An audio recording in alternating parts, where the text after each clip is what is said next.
ஏய், என்ன பண்ற நீ? உனக்கு கிறுக்கு பிடிச்சு போச்சா? எங்கேயோ போற மாரியாத்தா ஏன் மேல வந்து ஏறாத்தாங்கிற மாதிரி மடிச்சு போட்ட துணியெல்லாம் இப்படி கலைச்சு போட்டு நிக்கிற. இப்ப என்ன, கழிச்சு போட்ட துணி எல்லாத்தையும் மறுபடியும் மடிச்சு வைக்க முடியாதா? இப்ப எதுக்கு யார் மேலயும் உள்ள கோபத்தை இங்கே வந்து காட்டுற? இப்படி எல்லாம் பண்ணா உன் கோபம் தீர்ந்து போயிடுமா, இல்ல உன் பிரச்சனை தான் முடிஞ்சிருமா? லட்சுமி, அந்த தண்ணி பாட்டில் எடு. இந்தாங்க அத்தை. இந்தா, முதல்ல தண்ணியை குடி. குடி.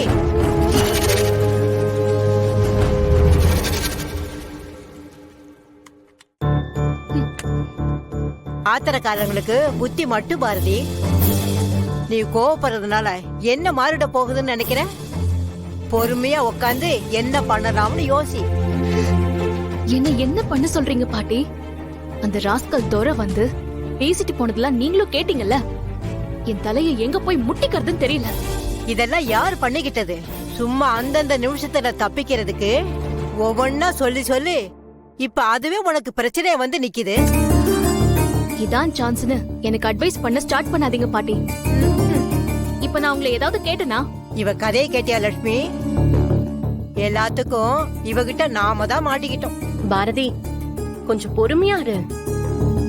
இந்த விஷயத்துல அவசரப்பட்டு எதுவுமே ஆக போறதில்ல. அத்தை, நீங்களும் இதான் சாக்குன்னு பாரதிய காரணமா சொல்றத விட்டுட்டு என்ன பண்றதுன்னு யோசிங்க. என்னத்தை யோசிக்கிறது லட்சுமி? கண்ணை கட்டி காட்டுல விட்ட மாதிரி இருக்கு. ஒண்ணுமே புரியல. எனக்கும் அப்படிதான் இருக்கு.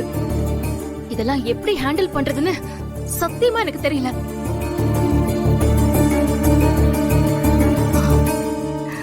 அதான் கரெக்ட். இத விட்டா இதுக்கு வேற வழியே கிடையாது. என்ன பண்ண போற பாரதி?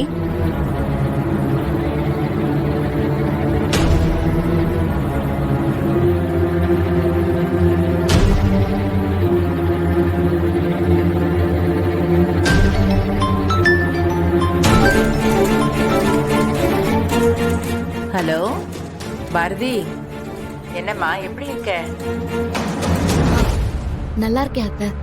எனக்கு உங்க மூலமா ஒரு உதவி வேணும். பாரதி, என்னாச்சு? ஏன் ஒரு மாதிரி படபடப்பா பேசுற? ஏதாவது பிரச்சனையா?